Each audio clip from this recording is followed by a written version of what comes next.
which shows in which health institute how many incidents of corruptions happened and what kind of corruptions have happened. So this is the power of innovation. Now that is the kind of solutions that we need as we are trying to grapple with the challenges that the 7 billion number is posing on us. And we need to see it as an opportunity.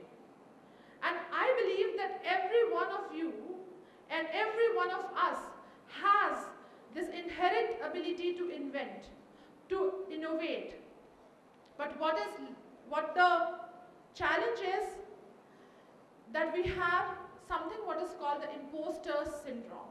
Anyone has heard of the imposter syndrome? Anyone? No? So basically the imposter syndrome is a term used mostly for women.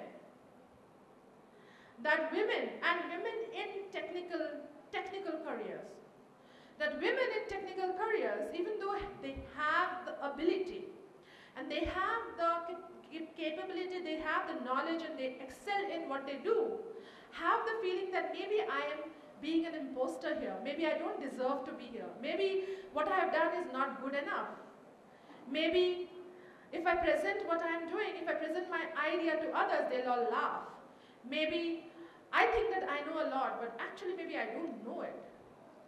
So that's called the imposter syndrome. That is only a feeling that we have which we need to overcome.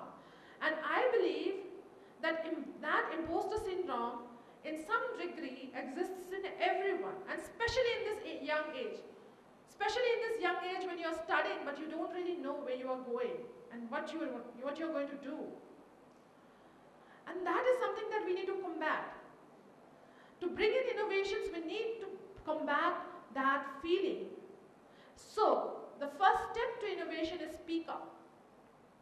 Don't be afraid.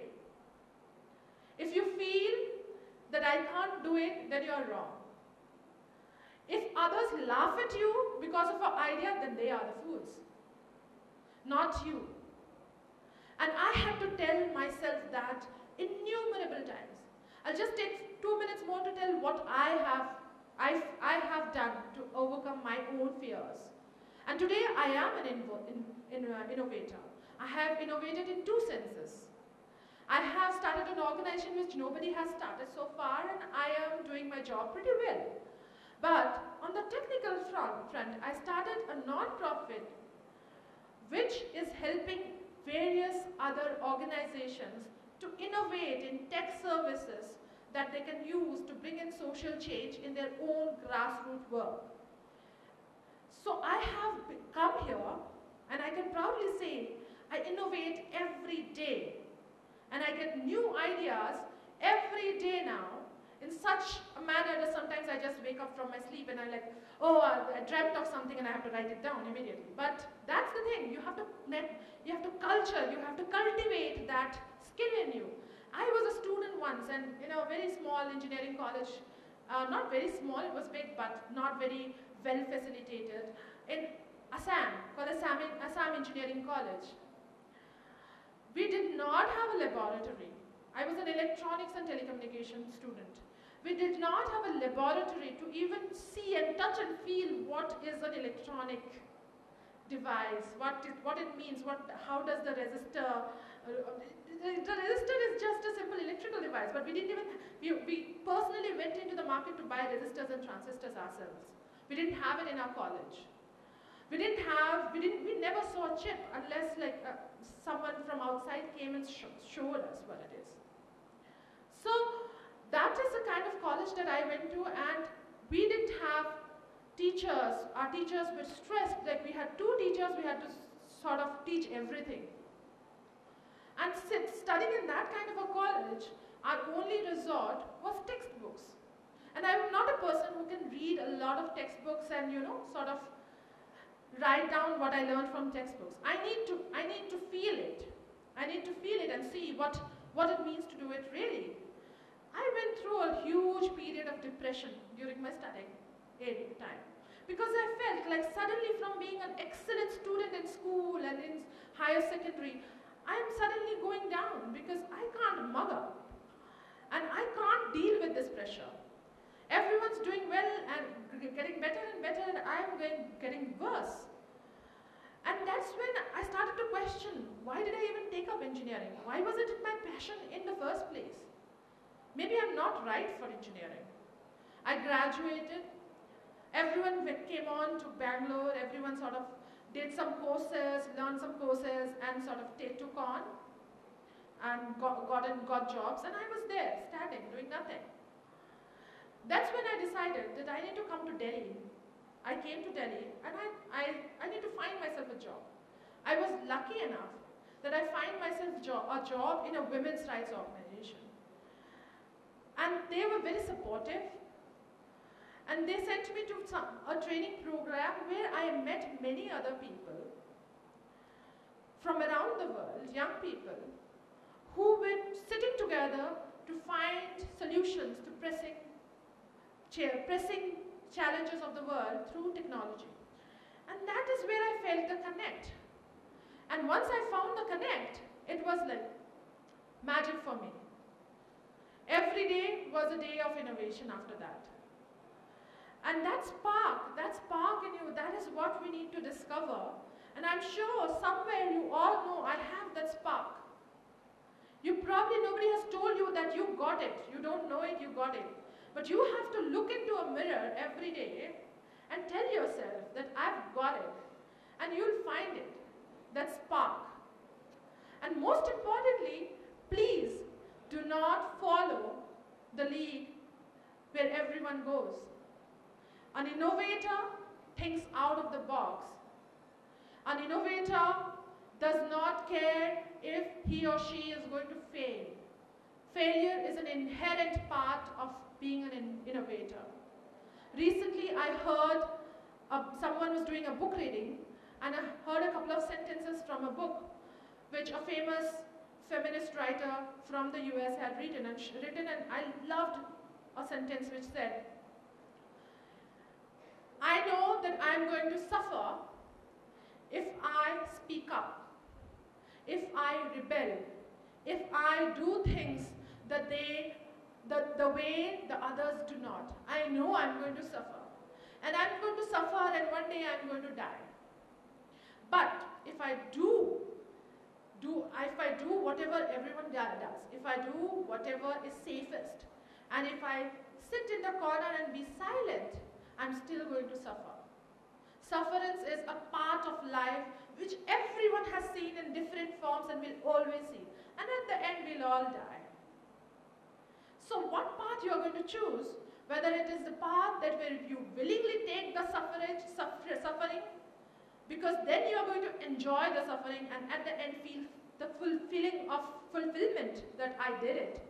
Or you are going to sit and say, I'm going to make my life safe by doing what everyone does and what I'm told to do and not challenge. And you're still going to suffer in different forms, but you're going to still suffer.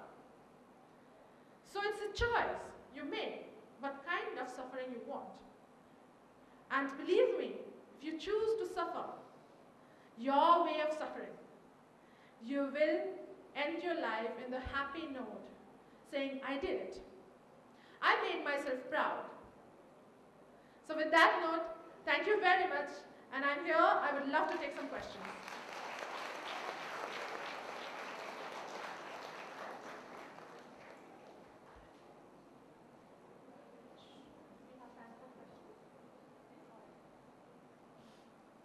Any questions I would love to take.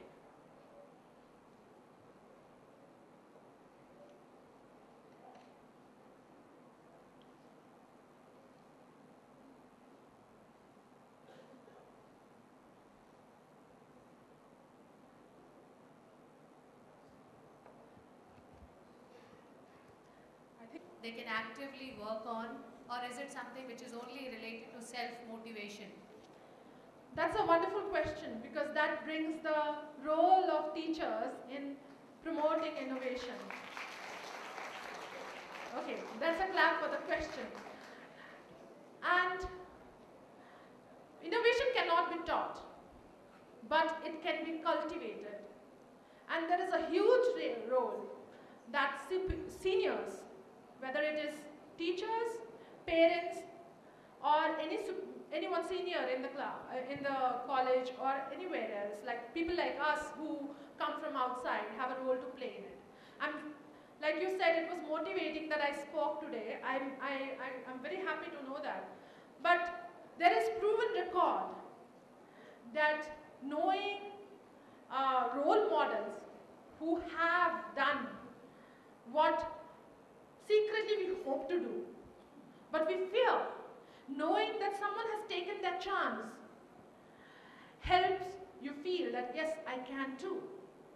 So it is not something that can be taught, but it is a thing, it is a culture, it is something that can be cultivated throughout the day in the classroom. Like simple things from within the classroom, changing the mode of training, making it a same level teaching rather than teacher-student teaching, which we adopt in our non-formal way of teaching, is we respect the fact that everyone holds knowledge. Not just that the teacher knows everything and the student is here to learn, but they must be knowing already something which they have learned out of the internet or have looked at other books. So what one can do is say, open it up, make your presentation. Okay, let us see what you can bring into class. Have a class where it gives an option for the students to express themselves, to break the fear of presenting in front of people. That is the first step itself. The fear, the stage fright, as people say. Stage doesn't really mean this kind of stage, but stage also means on a class of 20, standing up and speaking up and saying, "Madam, I don't understand what you said. Can you repeat that for me?" And students, and mostly women students, do not do that because of the fact that the fear, my question is very stupid probably, and that probably shows that I don't really know. And that fear is the first thing that needs to be broken. And that can be broken by, giving them, pushing them, giving them the platform to come up and ask or come up and share, and also pushing them. In a way, pushing also. But yes, it also has to do a lot with peer-to-peer learning. In a technical environment, I am sure, and I've seen it myself, there is a lot of competition within students. We want to excel, and we really don't want that, okay, if she's asking for my notes, maybe I'll be sharing a thing that I wrote on my own and I don't want to do it. But when you share it with your classmates, when you share with your friends, you start teaching your own friends in a small table over a cafeteria. You are cultivating your own leadership in that process. And you are helping your friend. So these are simple things, but it can be definitely cultivated. Thank you. It was an excellent answer, ma'am.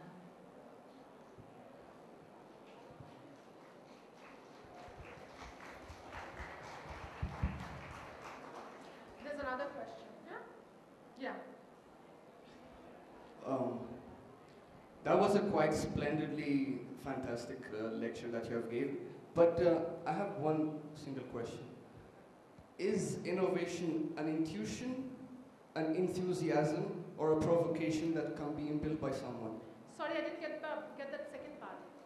Intuition, enthusiasm, or a provocation, which is built by someone? Profitation? Provocation. Provocation. Yes, yes, ma'am. No, not provocation for sure, I would say. One can provoke you, but it cannot bring your passion, right?